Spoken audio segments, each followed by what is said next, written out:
चिंता संतानहंतारो यत्पादाम्बुजरेण्वः स्वीयानान्तां निजाचार्यान् प्रणमामि मुहुर्मुहुः।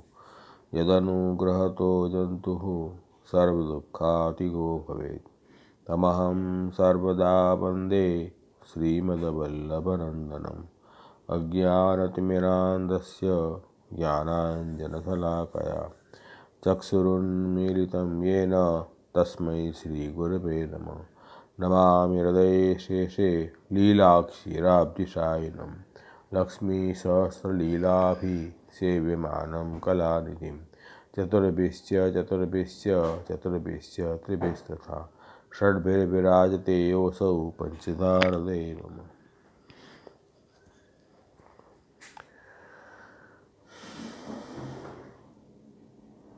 રાસ પંચાધ્યાયનો પ્રથમ અધ્યાયનો આગળનો ક્રમ આજે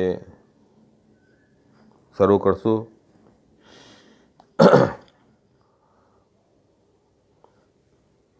અમુક વૈષ્ણવોની માંગ હતી કે હિન્દીમાં કરો, તો આજે હિન્દીમાં કરીશ। લોકો હિન્દી ભાષી વૈષ્ણવ છે એમને ગુજરાતીમાં જરા કઠિનતા પડે છે। તમે બધાને વાંધો નથી ને?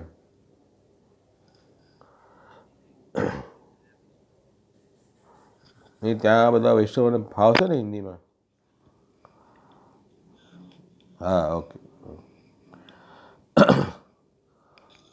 तो 30 श्लोकों तक हम लोग ने 29वें अध्याय का विवरण देखा था। 30वें श्लोक में ये बात बताई कि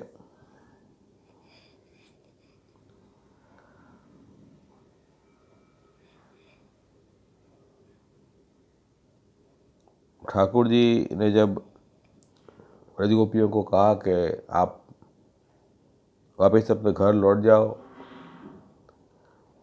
अपने स्त्री धर्म को निभाओ, ये बात सुनकर और गोपीजन दुखी हो गए और गदगद वाणी से रोष के साथ प्रार्थना करने लगी, क्योंकि गोपीजन तो सब कुछ लौकिक कामनाओं को छोड़कर प्रभु के पास आई थी। फिर भी गोपीजनों ने समझ लिया कि भगवान जो कुछ भी कह रहे हैं वो अपने स्वरूप से, अंतःकरण से नहीं कह रहे हैं, केवल वाणी से ही कह रहे हैं। और वाणी से केवल ऊपर ऊपर से जो बात कही है उस बात का तो निषेध करना ही चाहिए। इसलिए गोपीजनों ने प्रभु के प्रश्नों का, प्रभु के जो तर्क थे कि भाई देह धर्म निभाओ, स्त्री धर्म आपका है, परिवार की सेवा वगैरह वो करो, वन में रात को यहाँ आना स्त्रियों के लिए ठीक नहीं है, ये सब बात ठाकुर जी ने कहकर उनको वापस अपने गृहस्थाश्रम में लौटने की आज्ञा की। उस बात का खंडन करने के लिए गोपीजनों ने जो उत्तर दिए हैं वो 31 श्लोक से शुरू हो रहे हैं और 41 श्लोक तक। मतलब कि 11 श्लोकों में श्री गोपीजनों ने प्रभु के प्रश्नों के उत्तर दिए हैं।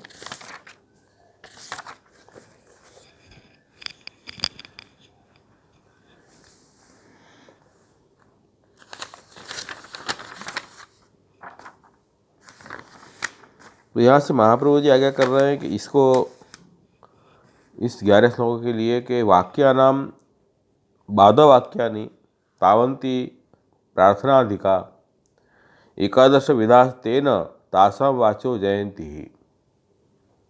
भगवान के गोपियों को दिए हुए उपदेश के वाक्य 10 हैं। ठाकुर जी ने गोपियों को जो उपदेश दिया वो 10 वाक्यों में उपदेश दिया है और 10 वाक्यों को बात करने वाले गोपियों ने उतने ही 10 उत्तर दिए और एक प्रार्थना विशेष गोपीजनों ने की है। ऐसे 11 श्लोक में गोपियों की वाक्यों की जय है। ये श्री महाप्रभु जी कर रहे हैं कि ये प्रभु ने जो तर्क दिए गोपीजनों को, उस तर्क के सामने प्रत्युत्तर गोपीजनों ने 11 श्लोकों में प्रभु को दिया है और प्रभु उसका उत्तर नहीं दे पाए हैं। और प्रभु ने गोपीजनों की जो मांग है ठाकुर जी के आनंद की प्राप्ति, प्रभु ने स्वीकार ली है। तो इस हिसाब से ये गोपीजनों की जय भी है। अब जय तो क्या कहें, हाँ जय इस अर्थ में है कि प्रभु ने जो परीक्षा की थी, परीक्षार्थ जो वाक्य किए थे, उस परीक्षा में गोपीजन जो सफल हुई वो इनकी जय हुई, परीक्षा में सफल हो गई। क्योंकि यहाँ अपन ने यहाँ में नाम देखा था त्रिवेद नामावली में,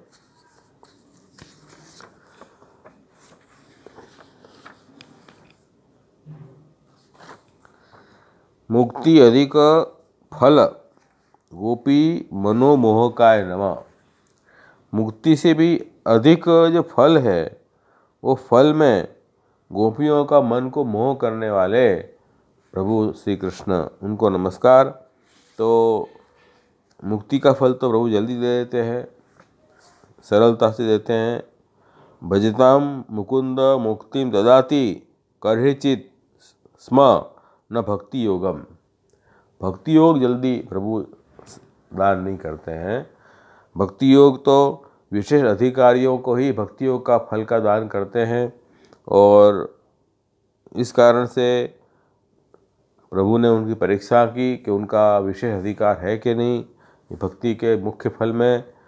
और उस परीक्षा में गोपियों ने ये 11 श्लोकों में प्रभु से विनती की है, प्रभु को प्रश्नों के उत्तर दिए हैं। और इस तरह गोपियों की जय हुई, सफल हुए प्रभु की परीक्षा में। और इन 11 श्लोकों के तात्पर्य समझाते हुए एक नाम महाप्रभु जी ने रचना की है त्रिविध नामावली में। लोक वेद सर्वधर्म परित्यक्त गोपी सेवित चरणारविंदाय नमः। लोक और वेद के सर्वधर्म को जिन्होंने अच्छी तरह से छोड़े हैं, ऐसे व्रज गोपिकाएं, उनके द्वारा चरणारविंद की सेवा जिनकी की गई है, ऐसे गोविंद भगवान श्री कृष्ण को नमस्कार। तो यहाँ ये कह रहे हैं कि गोपीजनों ने अपने सभी धर्म को छोड़ के आए हैं प्रभु के सन्मुख, और प्रभु ने उनको अपने सेवा का अवसर प्रदान किया। और ये बात कहाँ से आएगी, तो गोपीजनों ने ये प्रश्न का उत्तर दिया है। मैवं विभोर अर्हति भवान गदितुम सुसम संत्यज्य सर्व विषयान तवपाद मूलम।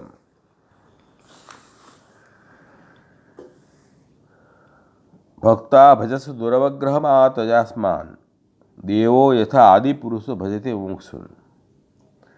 यहाँ श्री गोपीजनों ने कहा कि हे श्री कृष्ण, आप तो सब जगह व्याप्त हो, हमारी बात भी आप जानते हो, फिर भी आपको इस तरह से निष्ठुरता भरे वचन नहीं कहने चाहिए। हम सब कुछ छोड़कर आपके चरणारविंद में प्राप्त हुई हैं। सब कुछ छोड़कर मतलब लोक वेद के सब धर्मों को छोड़कर, और हम आपके चरणारविंद में प्राप्त हुए हैं, और केवल आपसे ही हम प्रेम करते हैं। और आप तो सर्व स्वतंत्र हैं, आपके ऊपर हमारा कोई वश नहीं है। फिर भी जैसे आदि पुरुष भगवान नारायण कृपा करके अपने जो मोक्ष की इच्छा वाले भक्तों से प्रेम करते हैं, वैसे ही हमारा भी आप स्वीकार करिए, हमारा त्याग मत करो।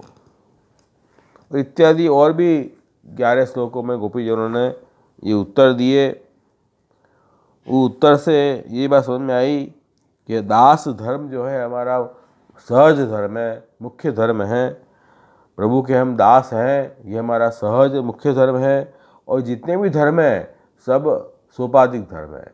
सहज निरुपाधिक धर्म जो है वो कौन सा है? प्रभु की सेवा, प्रभु का दास धर्म निभाना। तो ये धर्म सिद्ध है, सेवा ही हमारा मुख्य धर्म है। इसलिए आप जो बात आज्ञा कर रहे हैं वो बात हमारे समझ में नहीं आ रही है, तो हमको आपकी सेवा का अवसर आपको अवश्य देना चाहिए। तो ये बात यहाँ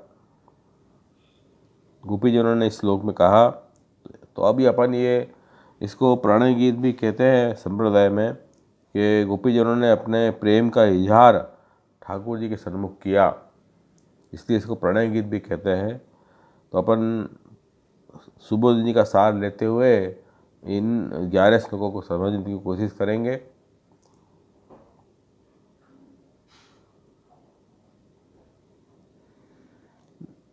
तो प्रथम श्लोक जो है ये 31वां श्लोक, मैवं विपुर अर्हति भगवान भवान गदितुं नृशंसं संत्यज्य सर्वविषयान् स्तवपादमूलं प्राप्ता भजस्व दुर्वग्रहमा तजास्मान् देवो यथादि पुरुषो भजते मोक्षुन्। हे प्रभु,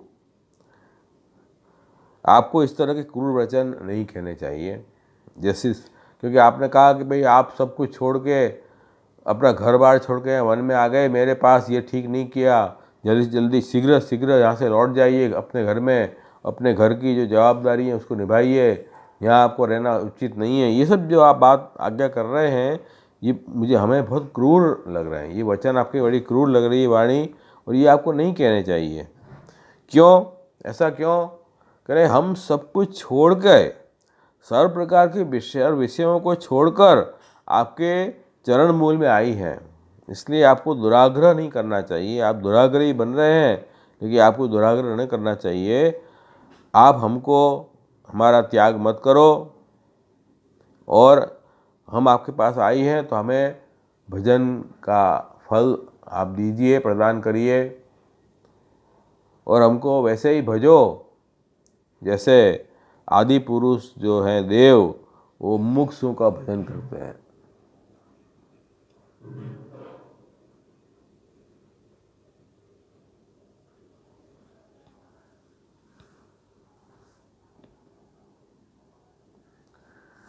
तो यहाँ श्री आचार्य चरण सुबोध जी आगे कर रहे हैं कि देखो,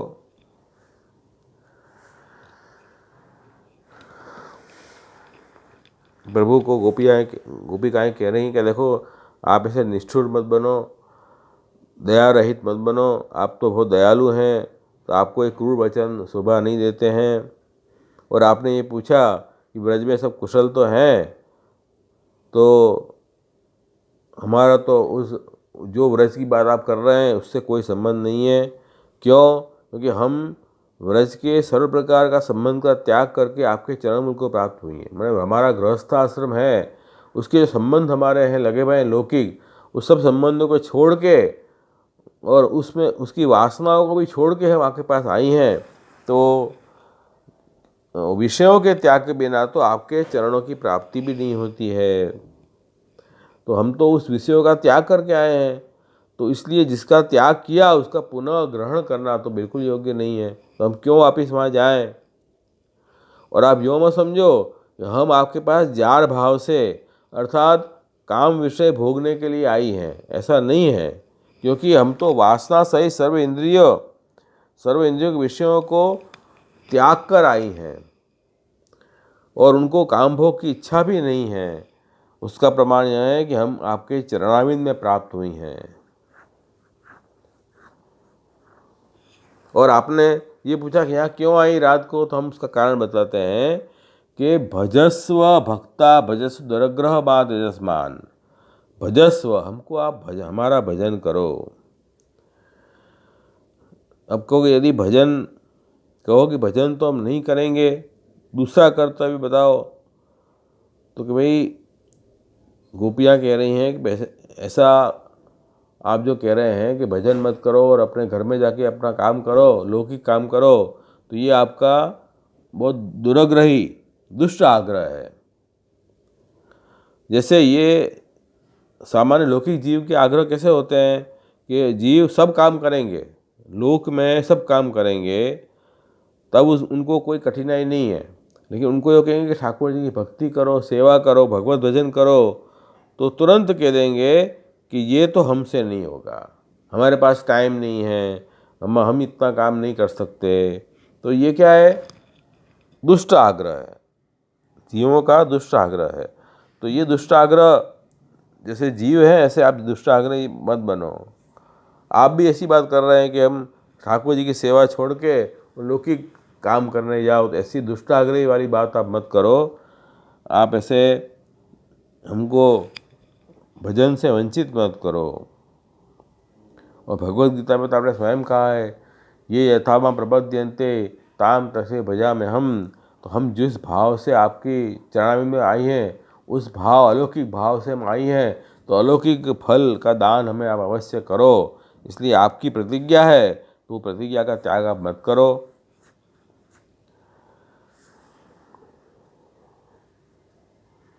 अब कह रहे हैं कि देखो, हम जो भजन चाहती हैं आपसे, हम जो भजन चाह रही हैं वो भजन लौकिक भोग के समान नहीं है। क्यों?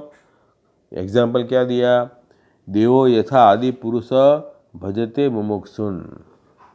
जैसे आदि नारायण भगवान देव मुमुक्षुओं को फलदान द्वारा भजन करते हैं, इस तरह हमारा भी भजन आप करो। तो ये कह रहे हैं कि जैसे देव सर्व को भजते हैं, सर्व को फल का दान करते हैं, अगर न करें तो सर्वशास्त्र निरर्थक हो जाएंगे। तो पूर्व कांड में यज्ञ वगैरह की बात बताई गई है, यज्ञ द्वारा भगवान फलदान करते हैं। तो यज्ञ द्वारा भी यज्ञ पुरुष जो देव हैं वो फलदान कर रहे हैं, क्योंकि वहाँ आदि पुरुष विराजमान है यज्ञ में। उसी प्रकार उत्तरकांड जो वेद का है, उसमें ज्ञान और भक्ति कांड है, उसमें भगवान स्वयं उचित फल देते हैं। तो आदि पुरुष भगवान तो सर्वदा सेव्य हैं और वो फलदान भी करते हैं। तो इस देव के भजन को, देव का भजन हम करें, हमारे इष्ट देव का भजन, उसको कहीं भी व्यभिचार नहीं कहा है। जैसे आप कह रहे हैं कि पर पुरुष के पास या रात को नहीं आना चाहिए, आप अपने पति के पास जाइए, लेकिन आप तो देव हो, आदि नारायण हो। तो ऐसे आदि नारायण स्वरूप आप हो, तो आपका भजन करना ये कोई व्यभिचार नहीं है। तो सहज जीव का धर्म है, सहज दास धर्म है। इस दास धर्म सेवा से हमें वंचित आप मत करो। ये विनती गोपिकाएं कर रही हैं। आपको भी, हम लौकिक पे जाएं तो लौकिक छुड़ा के अपने पास आना चाहिए। वास्तव में तो ये आप तो उल्टे लौकिक में भेज रहे हो हमें, ये बात ठीक नहीं है। तो इस तरह से ये गोपिकाओं ने उनको उत्तर दिया।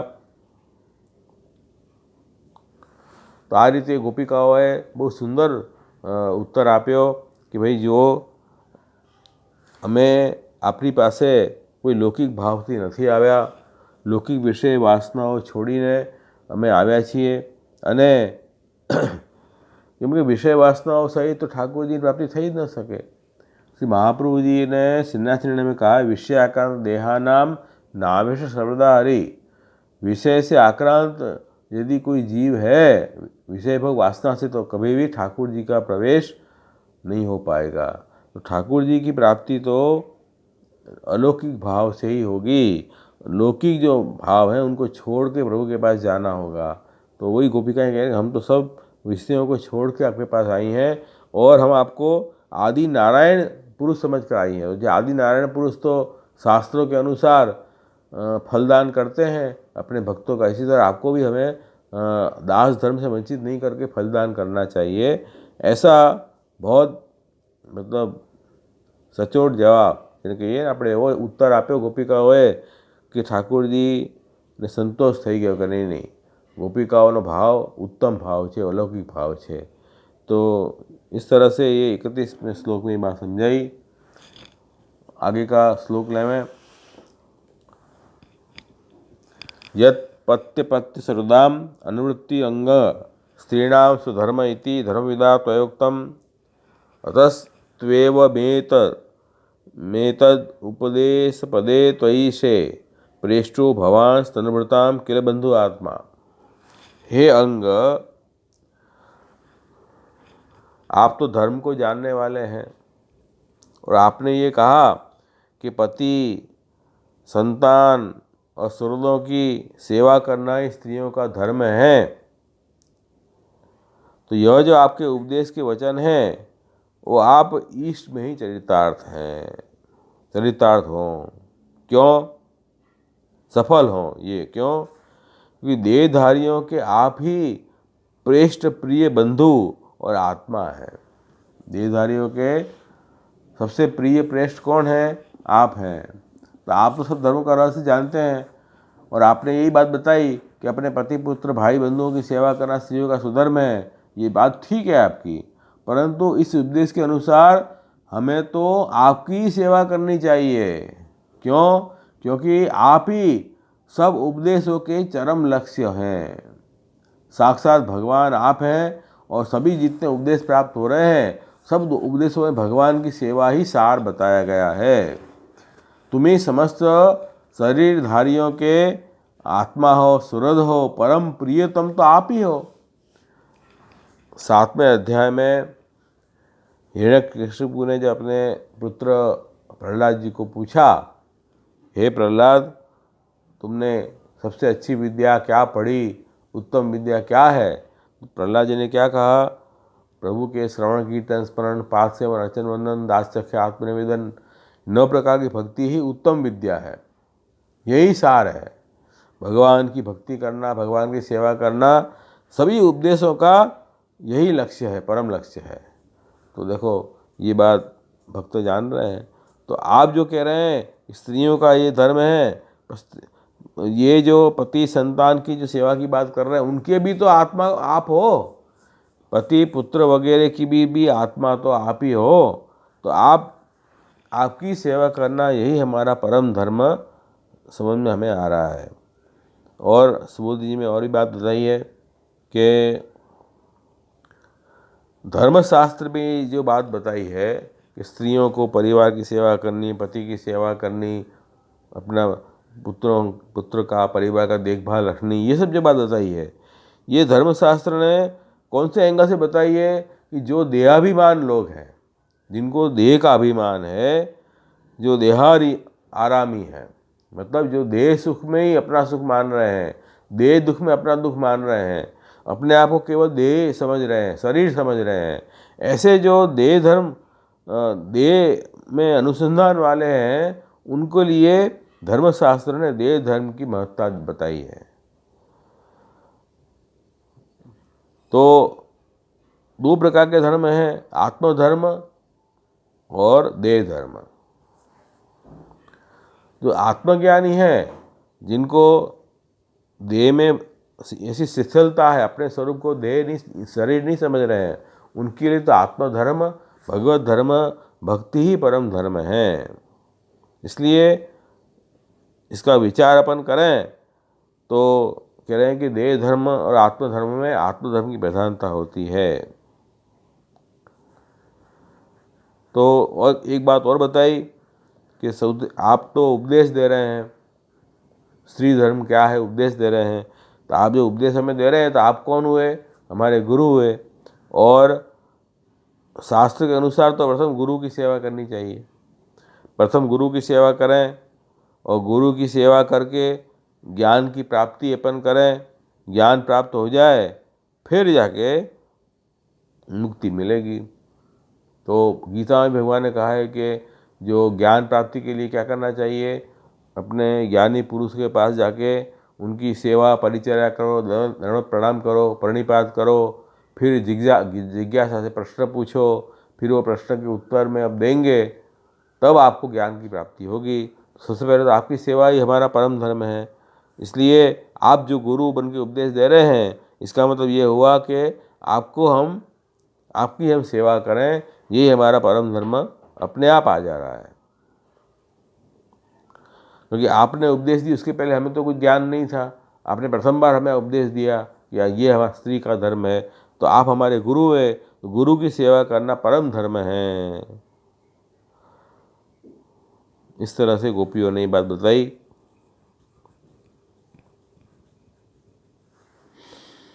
तो हर सब धर्म के जड़ तो धर्म ही है, भाई धर्म भी अंत में किसके लिए है? धर्मी की प्रसन्नता के लिए। तो धर्मी कौन है? भगवान है। और उन भगवान की प्रसन्नता के लिए शास्त्र में सब धर्म की बात बताई है। जितने भी अपन धर्म करें, अंत में यदि प्रभु की प्रसन्नता प्राप्त न हुई तो धर्म का कोई अर्थ नहीं है। इसलिए हम तो आपकी प्रसन्नता के अनुसार आपकी सेवा करनी, वही हमारा लक्ष्य है। ये बात भी बताया। और श्री महाप्रभु जी ने बहुत सुंदर बात बताई, द्रव्य संस्कार विरोधे द्रव्यम बलीय, अर्थात द्रव्य मतलब धर्मी, संस्कार मतलब धर्म, इन दोनों का जब विरोध दिखने में आवे, भी धर्मी को बचाना कि धर्म को बचाना, तो हमेशा धर्मी बलवान होना चाहिए। भाई ऐसा है ना कि कोई वस्तु से घर है, अब घर को अपन संस्कार करेंगे, कैसे करेंगे? वास्तु कराएंगे, फिर घर में रहने लायक उसको बनाएंगे, हम फर्नीचर बनाएंगे, उसको रिपेयरिंग करेंगे वगैरह, तब घर में रहने लायक बनेगा, बराबर ना? तो ये सब जो है घर के लिए हम जो कार्य सब कर रहे हैं वो संस्कार है, और घर जो है वो धर्मी है। और वास्तु पूजन करना, फर्नीचर बनवाना, रिपेयरिंग काम करवाना, ये सब धर्म है। अंत में किसके लिए है? घर के लिए है। तो ऐसा आप संस्कार ना करें कि वो जो द्रव्य है वही नष्ट हो जाए। तो हम धर्म का पालन भी क्यों कर रहे हैं? जितने भी धर्म बताए शास्त्र में, उस सब धर्म का पालन का अंत में यही है कि ठाकुर जी में प्रेम हो, प्रभु प्रसन्न हो, यही सबका चरम लक्ष्य है। इसलिए आप जो आज्ञा कर रहे हैं उस अनुसार तो हमें आपकी ही सेवा करनी चाहिए। और आप तो सर्वरूप हो, पति पुत्र वगैरह आप ही बने हो, तो इसलिए आपकी सेवा में सबकी सेवा आती है, तो हमें आपकी सेवा करनी चाहिए। ऐसी विनती गोपीजनों ने कर रही है।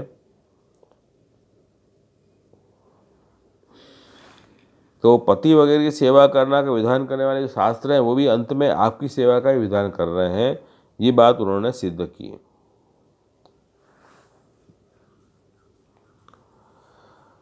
इसके बाद आगे के श्लोक में आगे कर रहे हैं, कुर्वन्ति ही त्वयि रतिम कुशला स्व आत्मन नित्य प्रिय पतिसुतादिभिः आर्तिदैकिं तन्न प्रसिद्ध परमेश्वर मास्म छिन्द्या आशां भृतां त्वयि चिरादर विंदनेत्र। कुर्वन्ति ही त्वयि रतिम कुशला, आप कैसे हो? सबके आत्मस्वरूप हो। इसी कारण जो कुशल पुरुष हैं, एक्सपर्ट लोग, वो निरंतर जो आप सब नित्य प्रिय तो आप हो, आप सबके आत्मस्वरूप हो, उसमें ही प्रेम करते हैं कुशल लोग तो। और दुख देने वाले जो पति पुत्र में प्रेम करने से कोई लाभ नहीं है, कि वो तो संसार बढ़ाने वाले हैं, संसार दुख रूप है। और आपकी सेवा आप प्रेम पूर्वक करनी, इसी में जीव का कल्याण है। तो कुशल पुरुष तो आपकी ही सेवा करते हैं प्रेम पूर्वक। और आप कैसे हैं? वर देने में ईश्वर है।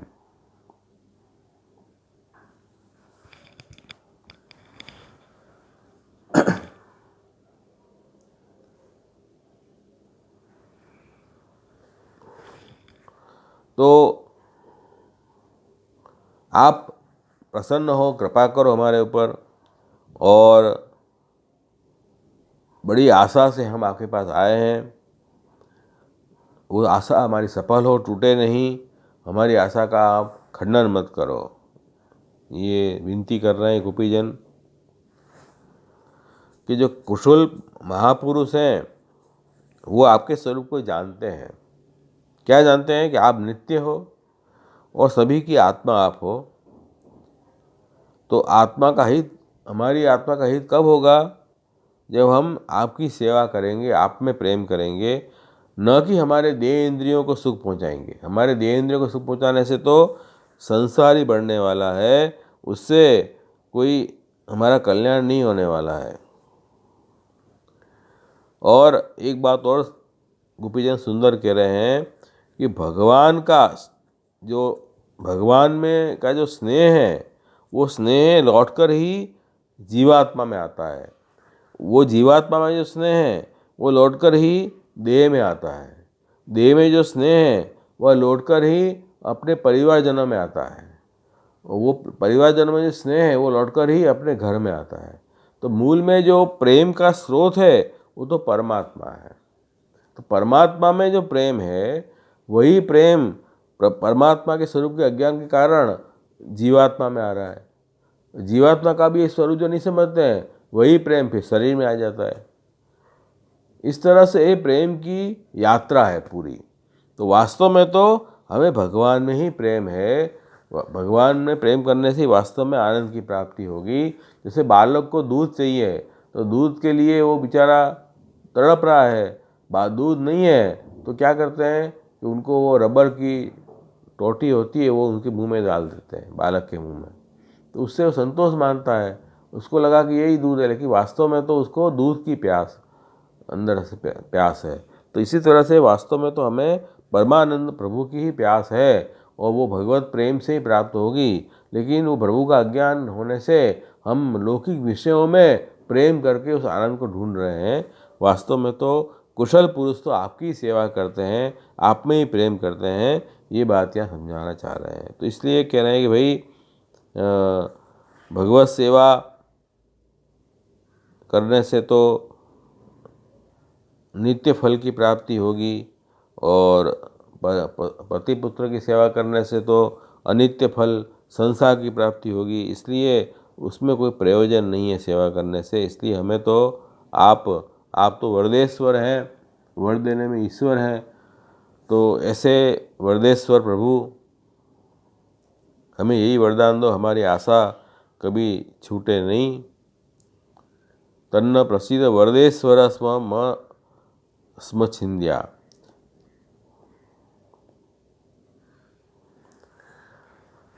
तो दुखियों के दुख को आप जान के उनको दुख मिटा के वरदान देते हैं। इसी तरह आप भी हमारी आशाओं को नष्ट मत करो। और आपके लिए हमने बहुत दुख सहन किया है, बहुत क्लेश सहन किया है और हमारे पास कोई साधन भी नहीं है। तो हमारा क्लेश ही हमारी तपस्या है। इसको तपस्या ही समझो आप कि हम बहुत बड़ी तपस्या की आपकी। क्यों? आपके बिना हम बहुत दुखी हो रहे हैं, बहुत क्लेश हो रहा है। तो ये जो क्लेश है वो लौकिक क्लेश नहीं है, किंतु आपके लिए जो ताप है, आपके से दूर हो गए वह हमें ताप है, वही हमारा क्लेश है। तो हमको कोई लोक में बहुत क्लेश है इसलिए हम आपको लोक छोड़ के यहाँ आए, ऐसा नहीं है। लोक में हमें आपके बिना हमको लोक रुचता नहीं है, तो इसलिए हम लोक को छोड़ के आप आए हैं। तो हमने लौकिक पति वगैरह की सेवा भी यही आशा से की है कि आप प्राप्त होंगे। तो देह धर्म भी हमने क्यों निभाया है कि भाई इससे ठाकुर जी प्रसन्न होकर ठाकुर जी की सेवा की प्राप्ति होगी। जितने भी धर्म हैं लौकिक धर्म, उनका भी चरम लक्ष्य तो भगवान की सेवा ही है, भगवान का प्रेम ही है। तो ये बात यहाँ समझनी जरूरी है। इसलिए हम तो आपके चरण मूल में प्राप्त हो गई है। हमारी अभिलाषा है वो आप टूटने मत दो, ऐसी कृपा करो। तो इस तरह से गोपिकाएं अपनी आशा को दृढ़ करने की विनती कर रही हैं भगवान को, कह रही हमारा त्याग आप मत करो। तो ये बहुत सुंदर विनती यहाँ की है। तो हमें भी समझना है इस बात से कि देखो हम जो भी धर्म निभा रहे हैं लोक में भी, वो सब धर्म भी ठाकुर जी प्रसन्नता के लिए कर रहे हैं। भगवत धर्म से अतिरिक्त जितने भी धर्म कर रहे हैं वो हमारे सुख भोग के लिए नहीं करना है, विषय सुख भोग के लिए, लेकिन भक्ति में अनुकूलता हो जाए इसलिए हम वो सब कार्य कर रहे हैं। भक्ति जो है निर्विघ्न चलती रहे हमारी, इस भाव से हम सब कार्य कर रहे हैं। इसलिए ऐसे महाप्रभु जी कर रहे हैं कि यस्य वा भगवत कार्यम यदा स्पष्टम न दर्शते तदा विनिग्रह सस्य कर्तव्य निश्चय। जहाँ इंद्रियों के विषयों में इंद्रिय जाए तो हमें ये समझना चाहिए, ये हमको भाव रखना है कि भाई ये विषयों का भोग हम क्यों करें। कुछ भगवत संबंध है इसमें, भक्ति में कुछ अनुकूलता होती हो तो हम उस इंद्रियों से उस विषय को भोग करें, अन्यथा हमें उस विषय का त्याग ही करना है। तो वही कह रहे हैं कि अंत में सबका परम लक्ष्य तो भगवत सेवा, भगवान में प्रेम होना ही है। इस कारण से यहाँ गोपिका ने भी कहा कि कुशल जो पुरुष हैं वो तो त्वयि रतिम कुर्वन्ति, आप में ही प्रेम करते हैं। कौन? कुशलाहा, जो कुशल पुरुष हैं वो आपको अपनी आत्मा मानते हैं, नित्य स्वरूप मान रहे हैं, और पति सुतादि को तो वो दुख देने वाले मान रहे हैं। तो ये बात यहाँ प्रभु के सभी प्रश्नों का उत्तर एक पीछे एक गोपिका यहाँ दे रही है। उसके बाद फिर आपने कहा कि भाई वन देखने आई हो तो वन की शोभा का भी वर्णन किया जो कह के, तो उसका उत्तर कह रहे हैं कि भाई हम कोई वन देखने थोड़ी आए हैं यहाँ।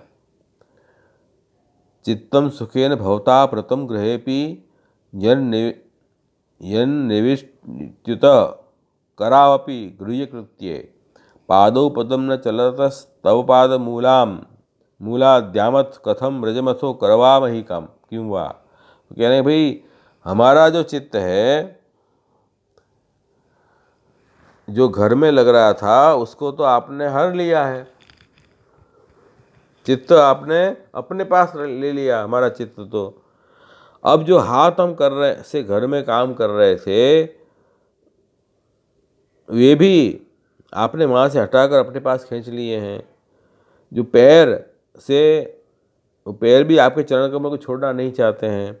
तो बताइए हम व्रज में किस प्रकार जावें, क्या करें व्रज में जाके, यही कह रहे हैं यहाँ कि अब तक तो हमारा चित्त घर के काम धंधों में लगता था, इसी से हमारे हाथ भी उनमें रमे हुए थे, परंतु आपने हमारा चित्त जो है वो उसका हरण कर लिया। क्यों? आप तो सुख आनंद स्वरूप हो, तो चित्त तो हरण हो ही जाएगा अपने आप। और हमारे जो पैर हैं वो आपके चरण कमल को छोड़कर एक भी पग हटाने के लिए तैयार नहीं है, नहीं वो हट नहीं रहे वहाँ से, तो व्रज में कैसे जाएं? तो हमको यहाँ वन की शोभा देख ली क्या? तो वन की शोभा देखने नहीं आए, हम तो आपके चरणाविंद के लिए आए हैं। तो ये चित्त मेरे में लगा हो तो मैं वो चित्त से वन के दर्शन की इच्छा करूं।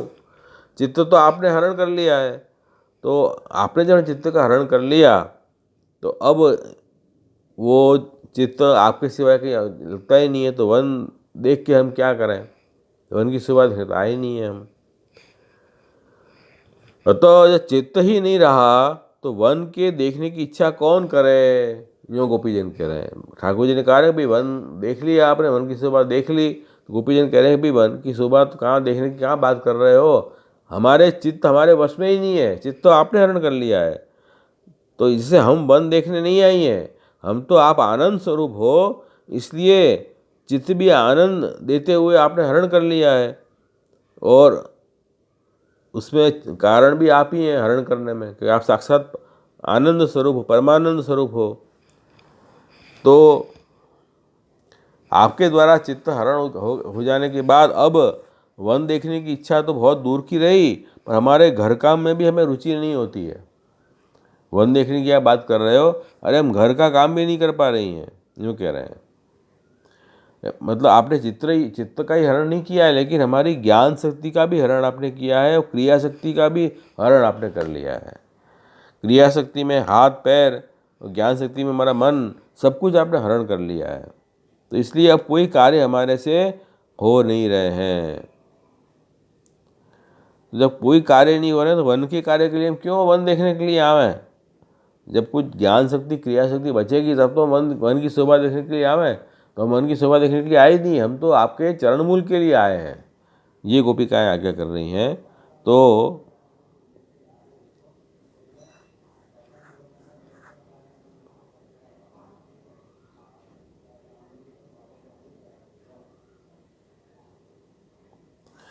दूसरी बात ये कह रहे हैं कि आप ये कह रहे हैं कि घर में जाओ, अपने बच्चों को दूध पिलाओ, तो ये भी बहुत कठिन बात है कि हमारे वहाँ जाएंगे हम आपको छोड़ के, तो हमारी सब अपेक्षाएं नष्ट हो जाएगी, आशाएं नष्ट हो जाएगी, हम सर्व प्रकार से सूक्ष्म हो जाएंगी।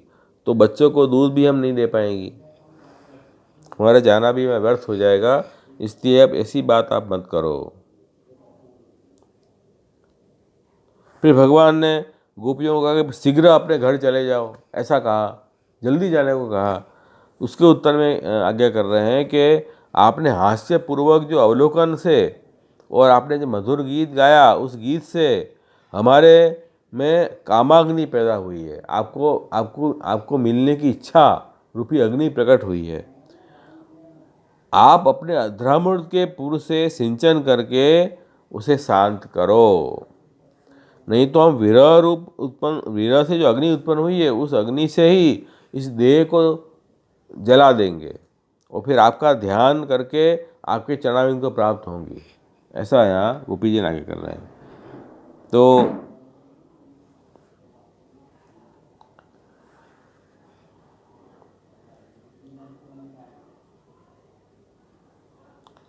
वही कह रहे हैं कि भाई शीघ्र आपके पास जाने की बात आपसे शीघ्र ब्रज में लौट जाओ, ये बात आप कर रहे हैं, तो इसमें तो हमारा निश्चय मरण ही होगा, क्योंकि हम आपसे हट नहीं पाएंगे। कि जिस अग्नि को आपने पैदा किया है, उस अग्नि को आप अपने अधरामृत के रूप जल से ही सिंचन करो। क्योंकि इस कामाग्नि को कैसे उत्पन्न किया, तो कि आपने जो हास्य से हमें निहारा, हास्य अवलोकन से, उससे काम उत्पन्न हुआ। आपको से मिलने की इच्छा हमारे हृदय में हुई और आपके कटाक्षों ने उस काम को तेज किया। और फिर आपने वो वेणुनाद किया, उसे जो गीत गाया आपने, तो भी वो सब से हमारे हृदय में कामाग्नि प्रकट हो गई है। अब उसको शांत कैसे करेंगे? शांत करने के लिए आपका अधरामृत भी पूर है, वही उससे ही वो शांत हो सकता है। ये अलौकिक जो अग्नि है, वो अलौकिक भगवान के अधरामृत से ही शांत होगी, देवों के अमृत से शांत नहीं होगी। वो जो कह रहे हैं, जैसे कोई मरा हुआ व्यक्ति हो, देव के अमृत से वो जी जाता है, लेकिन ये जो काम है, ये लौकिक काम तो है नहीं, ये अग्नि, ये तो अलौकिक है।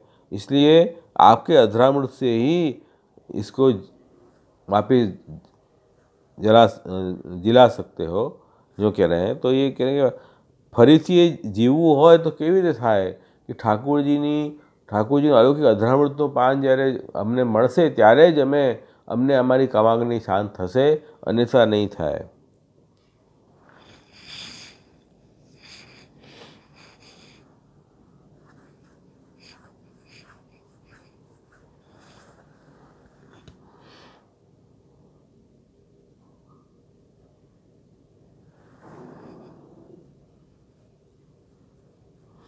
करें गोपियों ये बात बता रहे हैं कि भाई आपसे एकांत में न मिलने से ये विरह रहेगा। प्रथम विरह है वो अग्नि समान है, उससे दाह हो सकता है। वह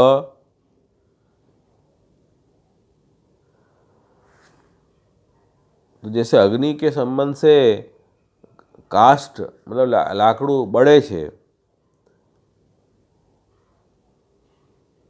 એવી રીતે કહી રહ્યા છે કે અહીંયા તો જે વિરહરૂપી અગ્નિ છે એ हमने बाड़ी नाक से हमको जला देगी यदि आप अपने अधरामृत से उसको सिंचन नहीं करोगे तो। इसलिए हम ब्रज में लौट के जाने से तो हमारा मरण निश्चित होगा और हम आपको ध्यान करते हुए आपको प्राप्त हो जाएंगे। इसलिए आप शीघ्र ब्रज में जाओ, ऐसी बात आपको कहना उचित नहीं है।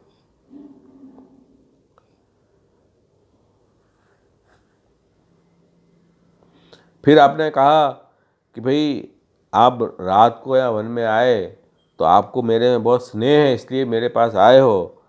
मेरे में स्नेह होने से आप यहाँ रात को मेरे पास आई हो, ये आपने जो बात कही, तो ये कहकर आपने हमारे स्नेह की प्रशंसा की है। तो इस विषय की सत्यता भी आप अब सुना रहे हैं गोपीजन कि भाई हे कमल नेत्र, वन में रहने वालों के प्रिय आपके चरणारविंद की सेवा लक्ष्मी जी को भी किसी समय मिलती है। उनका जब से हमने स्पर्श किया है और आपसे आनंद की प्राप्ति हुई है, तब से दूसरों के सामने स्थित रहने में हम सर्वथा असमर्थ हैं। क्या कह रहे हैं कि भाई आप वनवासियों के बहुत प्रिय हो, वे भी आपसे बहुत प्रेम करते हैं और इसलिए आप प्रायः उनके पास रहते हो। अब कह रहे हैं कि आपके चरणारविंद की सेवा भी का अवसर भी आपकी जो अर्धांगिनी लक्ष्मी जी हैं उनको भी कभी कभी मिलता है। उन्हीं चरणों का स्पर्श हमें प्राप्त हुआ है। जिस दिन वो सौभाग्य हमें मिला, उसी दिन से हमें आपने हमें स्वीकार करके आनंदित किया। उस दिन से हम और किसी के सामने एक क्षण के लिए भी ठहरने में असमर्थ हो गई हैं। तो पति पुत्र आदि की सेवा करने की बात तो बहुत दूर की है कि आपके चरणारविंद का स्पर्श से हमारी ये स्थिति हो गई कि अब हम आपके बिना एक क्षण भी ठहर नहीं सकते हैं। तो आप जो कह रहे हो कि आपके परिवार के पास वापस जाओ, तो वहाँ हम कैसे ठहरेंगे? तो ये बात यहाँ बता रहे हैं कि लक्ष्मी जी को तो ठाकुर जी के चरणारविंद का स्पर्श प्राप्त हुआ है और हमको गोपीजनों को तो पृथ्वी पर पड़े हुए चरणातल का स्पर्श ही प्राप्त होता है। लक्ष्मी जी के समान हृदय पर चरणतल का स्पर्श नहीं हुआ है। ठाकुर जी के चिन्ह हैं चरणारविंद के, उन्हीं का स्पर्श हुआ है गोपीजनों को तो, और लक्ष्मी जी को तो साक्षात ठाकुर जी चरणारविंद का स्पर्श हुआ है हृदय में। तो इसलिए गोपीजन कह रहे हैं, हमने ये विचार किया कि लक्ष्मी जी को तपस्या और चंचलता छोड़ने से आपके चरणारविंद के तल की प्राप्ति हुई, तो हम भी इस प्रकार करें तो हमको भी आपकी प्राप्ति होगी। ऐसे विचार के चंचलता का त्याग करके हम लौकिक कामनाओं का त्याग करके और आपके पास आई हैं, आपके प्रसन्नता के कारण आई हैं, इसलिए आप प्रसन्न हो, ये गोपीजन कह रही हैं। तो क्योंकि जब से आपके चरणारविंद का स्पर्श प्राप्त हुआ, तब से हम आपके सिवाय और किसी के सामने भी ठहरने में असमर्थ हैं। और यह सुंदर एग्जाम्पल दिया है सुबोध निवासी महाप्रभु जी ने कि जिसका घातक है, जो जिसका घातक है, उसके पास वह ठहर नहीं सकता। जैसे देह का अभिमानी वाघ के पास ठहर नहीं सकता क्योंकि वाघ उसका नाश करेगा, उसी प्रकार भगवान का भक्त है, वो अभक्त के पास नहीं ठहरना चाहता क्योंकि वह अभक्त भक्त के भाव को नष्ट कर देगा। ऐसी बात यहाँ समझा रहे हैं। तो जैसे वाघ के पास शरीरधारी व्यक्ति तो नहीं खड़ा रह पाएगा, वाघ उसको खा जाएगा। इसी तरह जो भगवदीय जो वैष्णव है, वो दुस्संगी आसुरी प्रभावी जीव के साथ नहीं ठहर पाएंगे। क्यों? क्योंकि वो प्रभावी जीव उनके भगवत भावों को नष्ट कर देगा। इसलिए हमें दुस्संग से हमेशा दूर रहना चाहिए। थोड़ा बहुत भी भाव हमने इकट्ठा किया है प्रभु के प्रति, गुरु के प्रति, वैष्णव के प्रति, वो हम नास्तिक और दुस्संगी व्यक्ति के पास जाएंगे तो भाव हमारे नष्ट कर देंगे।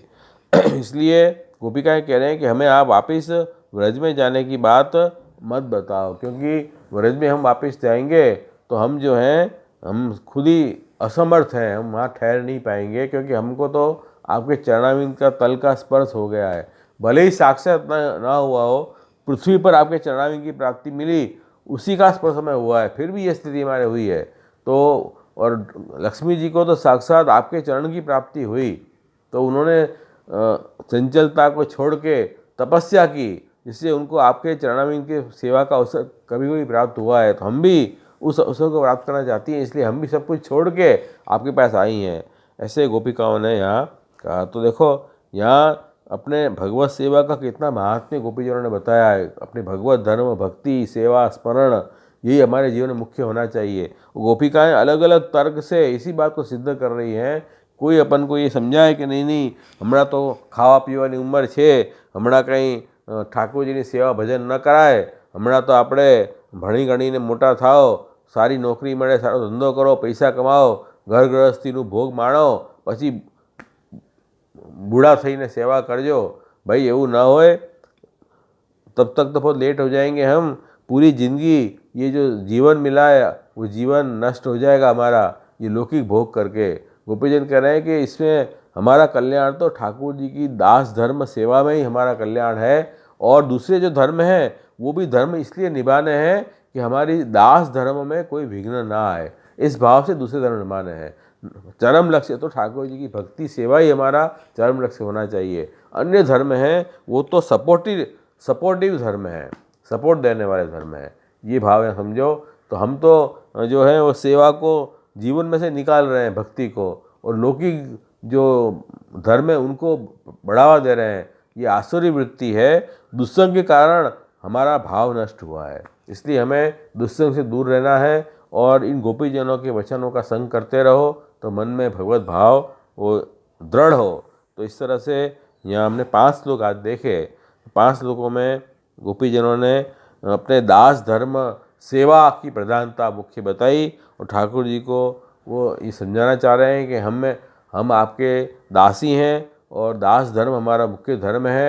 आपकी सेवा के लिए आए हैं, आपकी प्रसन्नता के लिए। तो आप ऐसी कृपा करो कि वो दास धर्म दृढ़ हो और लौकिक धर्म में हमें प्रेरित मत करो। लौकिक धर्म तो संसार बढ़ाने वाला है, वो संसार दुखमय है। हम तो आप आनंदमय स्वरूप के लिए, हम सेवा के लिए आए हैं। तो इसलिए हमें ऐसी गलत दिशा में हमको मत जाने दो। तो ठाकुर जी ने देखो उनको मोह किए और मोह का गोपीजन मोहित नहीं हुए। उन्होंने बहुत सचोट उत्तर ठाकुर जी के प्रश्नों के दिए हैं। तो ये इसलिए गोपीजनों की विजय इसमें स्पष्ट दिख रही है कि विजय मतलब परीक्षा में वो सफल हो गए। ठाकुर जी ने जो परीक्षा की उस परीक्षा में गोपीजन सफल हुए, ये बात यहाँ समझाई। तो आज आज का क्रम यहीं रखते हैं। कोઈને પ્રશ્ન હોય તો પૂછી લો, નહીં તો આપણે આજે અહીંયા રાખીએ।